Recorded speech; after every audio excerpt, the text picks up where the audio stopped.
If you haven't gotten a hold of BlackMagic Design's speed editor for DaVinci Resolve, it's time to add it to your cart, because your workflow is about to change instantly. This is truly an incredible accessory, so let's break it down.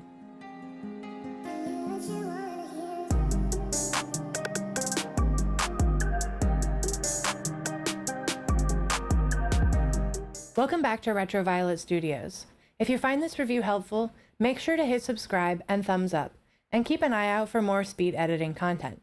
We aren't sponsored by BlackMagic Design, but buying a speed editor from the affiliate link down in the description will help to support our channel. We've also added our link tree where you can find our website, social pages, and merch, and make sure to check out our Patreon, where you can become part of our Discord community and get media downloads, including video templates, unique beats, and a variety of instrumental scores produced by the pros in our studio. Like a lot of DaVinci Resolve users, before I got my speed editor, I primarily did my work in the edit page. And while many of the functions on the speed editor do work to some degree there, the accessory mostly only works in the cut page. But the learning curve is shallow, so new speed editor users shouldn't have any trouble getting used to the tool, regardless of their experience level in DaVinci Resolve Studio. The build quality of this tool is fantastic. The casing is all plastic, but it's exceptionally sturdy and definitely doesn't feel cheap. And it comes with a USB-C to USB-C cable for attaching directly to a computer or charging the device. But the cable can be replaced with a USB-A to USB-C cord if your system has less updated ports.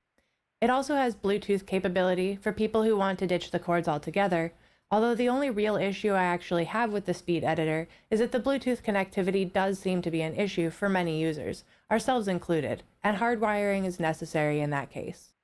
The keys have great solid feedback, and the tiny spacebar used for play-pause is practical and convenient.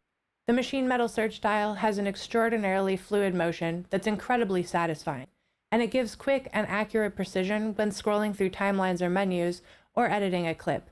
But if the speed editor is set on an uneven or unstable surface, like an angled keyboard tray or in your lap, it may upset the balance in the scroll wheel, so make sure it's placed flat on a desk or a stable stand. With only 43 keys, it might be surprising to learn how much can really be done with the speed editor. Many of the keys have dual functions, which can be distinguished by print along the front edge, and activated by double tapping or holding the button. And some have 3 or 4 functions, depending on how the user interacts with the key or combines it with the search dial. After watching a few tutorials and spending time inside Resolve actually editing and learning the tool, it should be easy to figure out which functions are most essential for each personal workflow. And that's the point users will see their speed increase. Once muscle memory kicks in for this intuitive tool, it becomes apparent that the edit time is reduced an incredible amount. While there are still times when using the mouse or keyboard may be necessary or more comfortable for the user's personal preference, the bulk of editing can easily be taken care of in the cut page.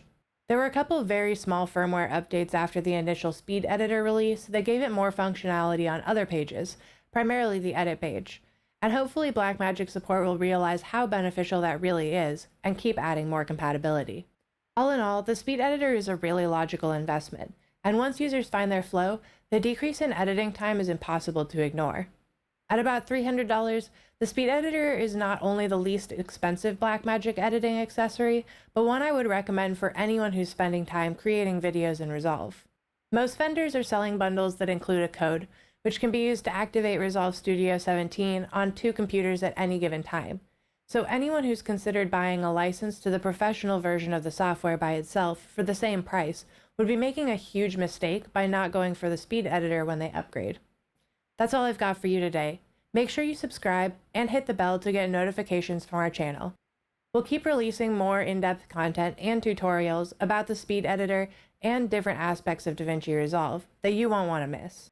If you liked this video, give it a thumbs up and let us know what you think of your speed editor, or if you think it's something you'll be adding to your workstation soon. We love hearing from you, and we always try to reply back. So if you have something you'd like for us to cover, in the comments below, tell me what you want to hear.